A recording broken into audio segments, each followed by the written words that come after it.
correct in its instruction to him. He was told to go find the boy bearing the Mark of Kri. Jen here, and I'm bringing you a review of Mark of Kri, another of my favorite games from high school. Mark of Kri was released in July of 2002 for the PlayStation 2.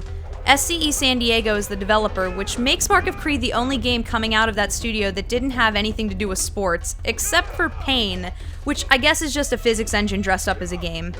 It's surprising to me because Mark of Kri is really well done, and I'd expect this title from a studio with a little more variation. Mark of Kri is a third-person 3D beat-em-up where you play as Rao, man about town. It's good to be Rao. You're a gigantic Polynesian man who still manages this delicate art of stealth and has a pet hawk, making you the coolest person in this game, and potentially ever.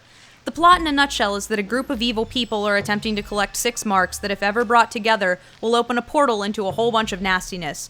Rao has to stop that from happening, as he seems to be the only one interested in doing so. The goal is basic: get to the end of each level alive. During gameplay, you rotate the right analog stick to lock onto enemies and assign them an attack button. This is how you juggle multiple enemies and roll battles into flashy flourishes of Rao slashing across the screen. I've never encountered a fight system like this before, but it's very intuitive and I really enjoy it. It feels very early God of War-ish, with about the same amount of cloth covering your protagonist's naughty bits.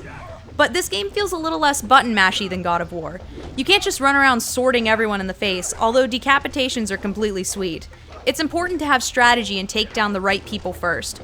It's almost possible to dash through the earlier levels, not killing anyone, but SCE made Rao slightly slower than most of the enemies, so attempting to run away usually just gets you killed. It's best to turn and face the music.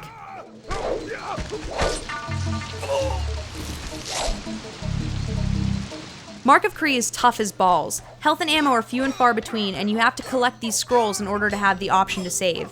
Another potentially unintentional imposition of difficulty is that this title only allows you to have one save file. Mark of Kri definitely is one of the games in which I have accidentally saved myself into a wall, meaning I can't get past the part I'm currently facing with the amount of health and the arrows I have saved with. You know what that means: restart the whole level. And if the game wasn't tough enough, they add in these challenges for each level, like decapitate 40 people. I don't think I'll ever 100% this game. When casting for the voice actors, SCE San Diego went with people who have voiced characters in Disney animated films, voice actors from Ninja Gaiden, and people who were in Sister Act 2. I'm trying to say that the voice acting isn't that great. If you don't agree with me, spend any amount of time in a tutorial. But don't worry, everything else more than makes up for this ever so slight issue. This game is like a patchwork stroke of genius. The style is a fusion of Polynesian and Aztec culture and imagery, making the overall design very stunning and legitimately beautiful. Then you have the 2D loading screens that are spectacular and still strike me as impressive to this day. Prior to the level starting, you have time-lapse drawings appearing with an overlaid narration, finishing with a 2D illustration of Rao and Kosu that gradually fades into the actual level itself. It's really creative. You have 6 main levels to traverse, each of them bringing different weather and foliage, which might feel a little forced on the part of the environment design. I personally welcome that wide variation because I get to play the game with many interesting and robust backdrops. It's also nice to see the diversity of design in the art team. The levels are really well done, albeit incredibly and obviously linear. Mark of Kri floored me when I first played it. It had been a few years since I'd even touched it, so when I booted the game up for this review, I didn't know if I'd be writing from a place of nostalgia or true criticism. But the game has really stood the test of time for me. Pick this title up. It's a game that everyone should at least try. With the cartoonish animations and the blood and guts, it's like a dark Disney title, except without the princess.